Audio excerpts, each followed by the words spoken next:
Hello viewers, আসসালামু আলাইকুম। Welcome back to my channel cooking world of money. নিশ্চয়ই আল্লাহর অশেষ রহমতে সবাই ভালো আছেন। আজকে আমি আপনাদের জন্য ঠান্ডা ঠান্ডা একটা ডেজার্ট নিয়ে এসেছি, যেটা খুব কম সময়ে চটজলদি তৈরি করা যায়। এখন গরমকাল চলছে, তাই নাস্তার টেবিলে ঠান্ডা ও রিফ্রেশিং কোনো ডেজার্ট বা পানীয় থাকলে সবারই ভালো লাগবে। তাই আজকের পর্বে আমি আপনাদের জন্য ডাব ও দুধ দিয়ে ভীষণ মজার একটা পুডিং তৈরি করে দেখাবো। ডাবের পুডিং তৈরি করার জন্য নিয়েছি একটা ডাব। এবার আমি ডাবের পানিটা বের করে নিব, আর এই ডাবের পানিটা আমি ছেঁকে নিব, কারণ কোনো ময়লা থাকতে পারে। এখন এই ডাবের পানিটা আমি একটি প্যানে নিয়ে নিচ্ছি। এখানে 2 কাপ ডাবের পানি নিয়েছি। এখন এর সাথে অ্যাড করে দিচ্ছি 2 টেবিল চামচ চিনি,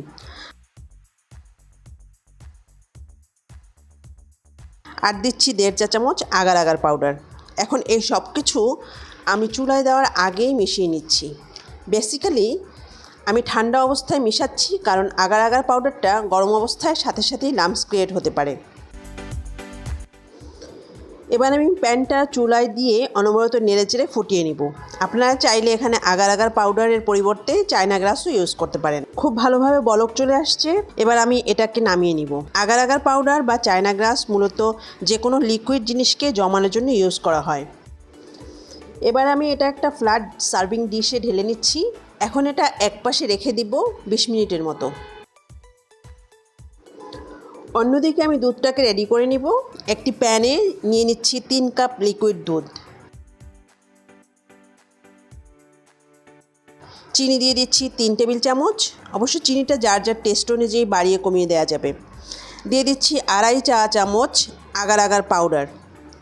এই সব কিছু দুধটা ঠান্ডা অবস্থায় মিশিয়ে নিচ্ছি। কেউ চাইলে এখানে ফ্লেভারের জন্য এলাচের গুঁড়া বা ভ্যানিলা এসেন্স ইউজ করতে পারেন। যাই হোক, আগার আগার পাউডারটা দুধের সাথে ভালোভাবে মিশে গেলে এবার আমি প্যানটা চুলায় দিয়ে দিব। চুলায় দেওয়ার পর অনবরত নেড়েচেড়ে ফুটিয়ে নিতে হবে। নাড়া বন্ধ করলে আবার আগার আগার পাউডারটা লাম্পস ক্রিয়েট হতে পারে। 2-3 বার ভালোভাবে বলক চলে আসলে চুলা থেকে নামিয়ে নিব। ডাবের যেই জেলোটা বানিয়েছিলাম, এটা খুব সুন্দরভাবে জমাট বেঁধে গিয়েছে। এবার আমি জেলোটাকে ছোট ছোট স্কোয়ার শেপ দিয়ে কেটে নেব। জেলোটা আমি 20 মিনিট ফ্রিজে রেখে ঠান্ডা করে নিয়েছি।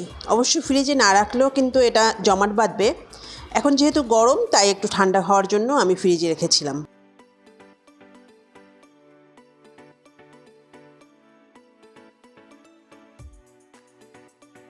দেখতেই পাচ্ছেন খুব সুন্দরভাবে জেলোটা তৈরি করা হয়ে গিয়েছে। এবার পুডিংটাকে আমি পুডিংয়ের বাটিতে সেট হতে দিব। আপনারা চাইলে যে কোনো মোল্ড বা কোনো সার্ভিং ডিশে সেট করতে পারেন।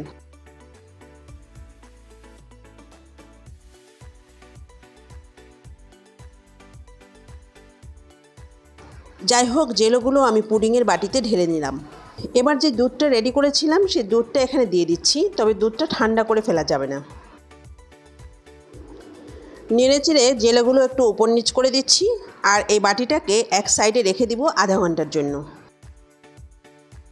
আধা ঘন্টা পর এই যে পুরোপুরি জমাট বেঁধে গিয়েছে। ফ্রিজে রাখার প্রয়োজন হয় না, তবে ঠান্ডা ঠান্ডা খেতে চাইলে কিছু সময় ফ্রিজে রাখতে পারেন। আমি একটি ছুরির সাহায্যে সাইড থেকে একটু ছাড়িয়ে নিলাম। এখন আমি একটা প্লেট নিয়ে পুডিংটাকে বাটি থেকে বের করে নিচ্ছি। এবার আমি পুডিংটাকে পরিবেশনের জন্য কেটে নিব।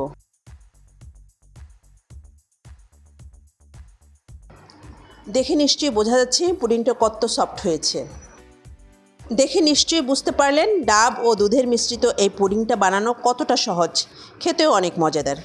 আশা করছি এই গরমে এই রকম একটা ডেজার্ট রেসিপি আপনাদের ভালো লেগেছে। যদি ভালো লেগে থাকে একটি লাইক দিবেন প্লিজ, আর কাইন্ডলি আমার চ্যানেলটি সাবস্ক্রাইব করে পাশে থাকবেন সবসময়। দেখা হবে পরের রেসিপিতে ইনশাল্লাহ। আল্লাহ হাফেজ।